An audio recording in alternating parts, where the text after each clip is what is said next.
द्वारा 2 साल या इससे ज्यादा समय से खाली चल रहे पदों को खत्म करने की अधिसूचना पर घमासान मचा हुआ है। सीएम सुक्खू और विक्रमादित्य सिंह के बयान में भी अधिसूचना को लेकर के विरोधाभास नजर आ रहा है। विक्रमादित्य सिंह ने कहा, अधिसूचना को लेकर मुख्यमंत्री ने भी स्पष्टीकरण दिया है। अगर अधिसूचना में कुछ सुधार करने की जरूरत हुई तो अगली कैबिनेट मीटिंग में उसको किया जाता है। मगर काफी समय बदलने के बाद जो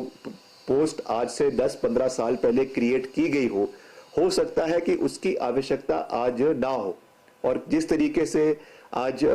जो है कंप्यूटराइजेशन का ज़माना है, इंफॉर्मेशन टेक्नोलॉजी का ज़माना है, तो समय के साथ तब्दील करते हुए कुछ पुरानी पोस्टें जिनका आज के ज़माने में कोई औचित्य नहीं है,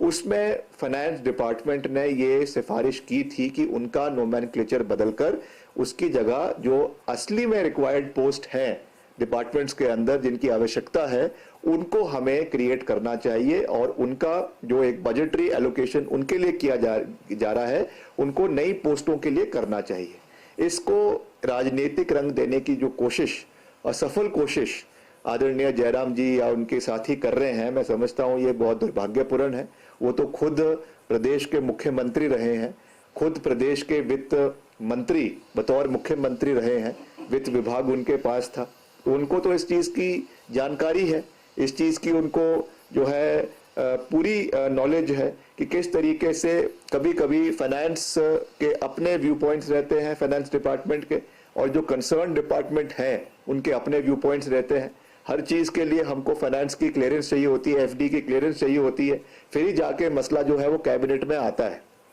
इसलिए फाइनेंस डिपार्टमेंट का ये कार्य है, फाइनेंस डिपार्टमेंट की ये जिम्मेवारी है, फाइनेंस डिपार्टमेंट की रिस्पॉन्सिबिलिटी है कि हम ज्यादा से ज्यादा बचत जो है वो सरकार की हर क्षेत्र के अंदर कर सके। मगर इसका कहीं पर भी ये तात्पर्य नहीं है कि हमने प्रदेश के अंदर रोजगार के संसाधनों को कम करना है। मात्र ये कहा गया है कि जो भी ऐसी रिडंडेंट पोस्ट्स प्रदेश के अंदर है जिनको बहुत लंबे समय से नहीं भरा गया है या जिनकी आवश्यकता आज के परिप्रेक्ष्य में नहीं है, उनकी जगह उनको तब्दील करके नई पोस्ट प्रदेश के अंदर क्रिएट की जाए, जिससे प्रदेश की जो एवोल्यूशन हो रहा है, जो टेक्नोलॉजिकल जो साइंटिफिक एवोल्यूशन हो रहा है, उसके तहत इन नौकरियों को प्रदेश के अंदर जो है वो आने वाले समय में युवाओं को दिया जाए। तो इस पे मैं जो है वो स्थिति स्पष्ट करना चाहता था। हालांकि आज सुबह मुख्यमंत्री जी ने भी इस पे अपनी बात रखी है, मगर क्योंकि एक ऐसा विषय है जो युवाओं से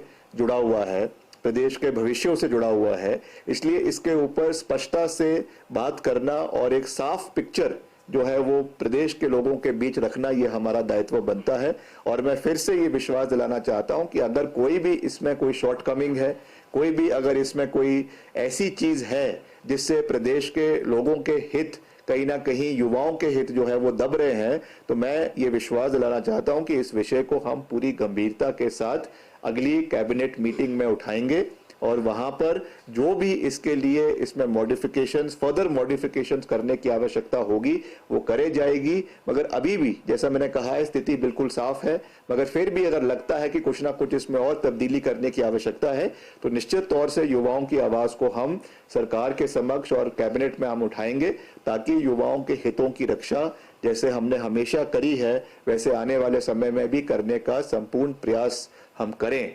इस दिशा में हम आगे बढ़ेंगे। भी सनसनी जयराम जी को नहीं फैलानी चाहिए। मैं जानता हूं वो उस कुर्सी पे बैठे हैं जहां पे सनसनी फैलाना उनका दायित्व है, मगर जैसा मैंने कहा कि वो खुद प्रदेश के वित्त मंत्री रहे हैं, प्रदेश के मुख्यमंत्री रहे हैं, तो इस तरीके की बातें नहीं करनी चाहिए जिसका कोई औचित्य लोगों के बीच में नहीं है। ठीक है, जैसा मैंने कहा कि कुछ ऐसी पोस्टें हैं जो रिडंडेंट हो गई है, मगर उसके साथ साथ नई पोस्टों को क्रिएट करना भी हमारा दायित्व जो लगातार हो रहा है। हर कैबिनेट में नई पोस्ट क्रिएट हो रही हैं जिनका आज के परिप्रेक्ष्य में आवश्यकता है, लोगों में आवश्यकता है, तो उस चीज को देखा जा रहा है, उस चीज को समझा जा रहा है। तो कोई भी ऐसा निर्णय सरकार नहीं लेगी जिससे प्रदेश के युवाओं का भविष्य अंधकार में जाए। हम हमेशा प्रदेश के युवाओं के हित में खड़े थे, खड़े हैं और खड़े रहे। वही तकनीकी शिक्षा